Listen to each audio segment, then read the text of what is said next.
Morning student, today we will read 4 chapter of history. Chapter name is Delhi के सुल्तान.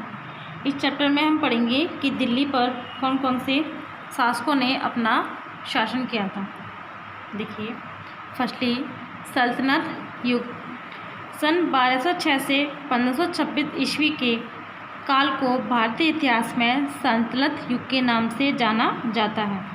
इस अवधि में तुर्की मूल के 5 वंशों ने उत्तरी भारत पर राज्य किया, यानी कि तुगलक, गुलाम, खिलजी, सैयद तथा लोदी. कुतुबुद्दीन ऐबक ने भारत में गुलाम वंश की नींव डाली. इस वंश के प्राय सभी शासक कभी न कभी गुलाम रहे थे, यानी ये जो है इस वंश के शासक वो हैं जो कभी न कभी किसी के गुलाम रहे थे. नेक्स्ट इज गुलाम वंश. कुतुबुद्दीन ऐबक गुलाम वंश का संस्थापक था, जिसे मामलुक वंश यानी गुलाम वंश भी कहा जाता है.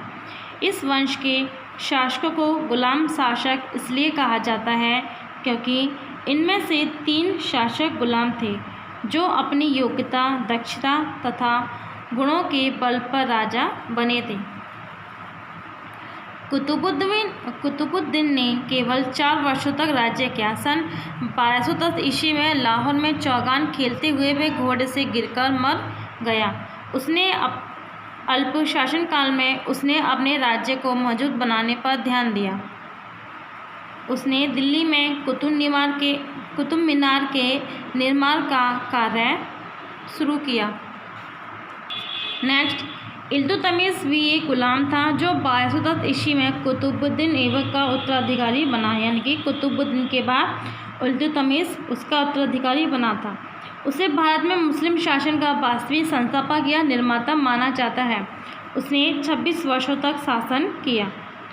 इल्तुतमिश ने अपनी सरकार का संगठन किया तथा अनेक सुधार किए. उसने कुलीन वर्ग के 40 सरदारों यानी कि 40 का गठन किया, उसमें सरदार थे.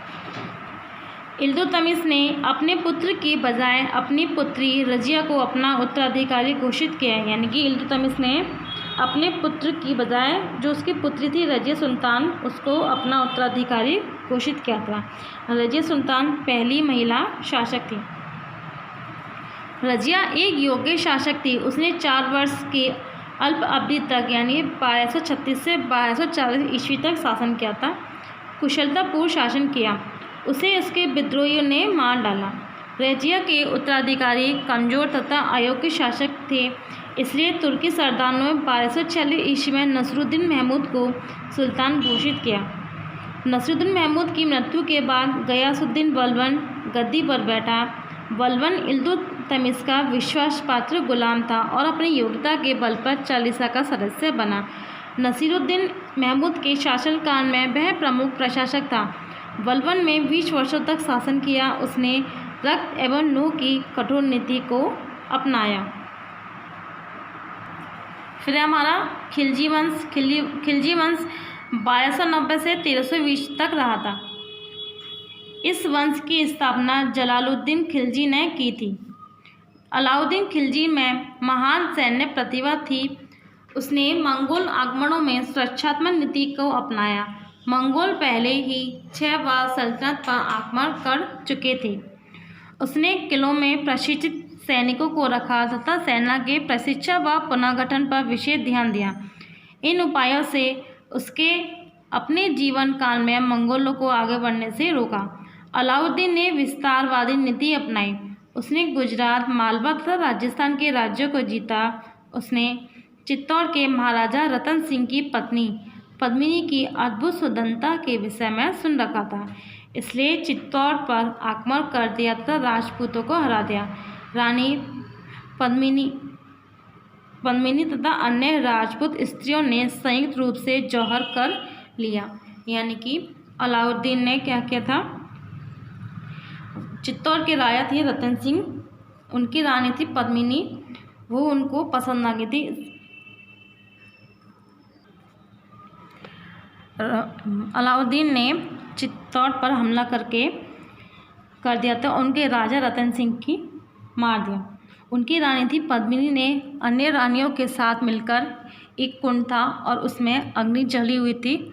उसमें राजा रतन सिंह की मृत्यु के बाद रानी पद्मावती ने उसमें कूदकर आत्महत्या कर ली थी।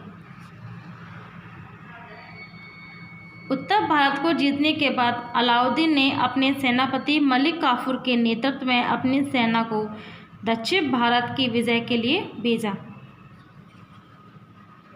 अलाउद्दीन ने बाजार नियंत्रण प्रणाली लागू की। उसने विभिन्न मदों के मूल्य निश्चित किए तथा विशिष्ट मदों के लिए पृथक बाजार बनाए। अलाउद्दीन की मृत्यु 1316 ईस्वी में हो गई। उसकी मृत्यु के बाद खिलजी वंश 1320 ईस्वी के बाद कायम न रह सका। नेक्स्ट हमारा तुगलक वंश, ये 1320 से 1442 ईस्वी तक रहा। तुगलक वंश का संस्थापक गयासुद्दीन तुगलक था। उसका वास्तविक नाम गाजी मलिक था। वह खिलजी वंश के अंतिम शासक की हत्या करने के बाद दिल्ली के सिंहासन पर बैठा। गयासुद्दीन तुगलक 1320 से 1325 ईस्वी के एक नोई योद्धा, राजनेता तथा सुयोग्य प्रशासक था। उसने अलाउद्दीन खिलजी के द्वारा लगाए गए कठोर कानूनों को समाप्त कर दिया। उसने जन कल्याण के अनेक उपाय किए, जैसे नहरों, बागों, किलों आदि का निर्माण। उसने दिल्ली के निकट तुगलकाबाद नगर बसाया। फिर देखिए तुगलक साम्राज्य का विघटन। फिरोज तुगलक की मृत्यु के बाद सल्तनत का विघटन होने लगा। फिरोज एक कमजोर सेनानायक था। वह विद्रोह का दमन नहीं कर सका, यानी कि विद्रोह को दबा नहीं सका। फिरोज तुगलक की मृत्यु के बाद सल्तनत एक स्थानीय जागीर मात्र रह गई। उसके उत्तराधिकारी कमजोर तथा अयोग्य थे। अंतिम तुगलक शासक नसीरुद्दीन महमूद तुगलक के शासनकाल में मध्य एशिया के मंगोल शासक तैमूरलंग ने 1398 ईस्वी में भारत पर आक्रमण किया। अपने मार्ग में हजारों लोगों को लूटा और मार डाला। दिल्ली में उसके आतंक का शासन तथा कत्लेआम एक पखवाड़े तक चलता रहा। नेक्स्ट हमारा सैयद वंश, ये 1414 से लेकर 1451 ईस्वी तक रहा। खिज़्र खान ने सैयद वंश की नींव डाली। सिंहासन पर बैठने के बाद खिज़्र खान ने प्रमुख विभागों का पुनर्गठन किया। उसने सभी विद्रोह को दबा दिया तथा शक्तिशाली बन गया। उसके पुत्र मुबारक शाह ने भी विद्रोह का दमन करने का प्रयास किया, किंतु वह चतुर शासक न था।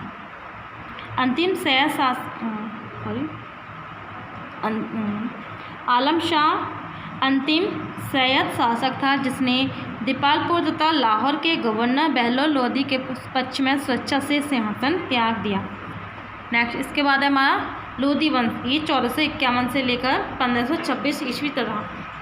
बहलोल लोधी ने लोधी वंश की स्थापना की। यह वंश संतुलन काल का अंतिम वंश था।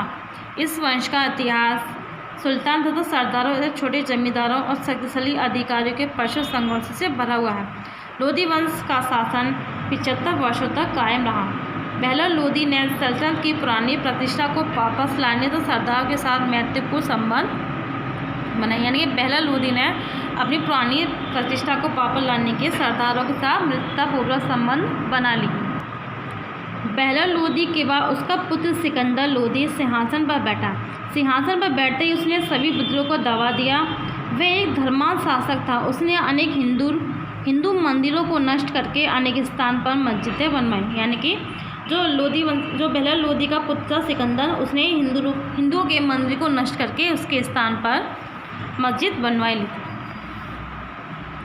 नेक्स्ट हमारा सल्तनत काल में राजनीतिक संस्थाओं का विकास है। Development of political institution during the sultan.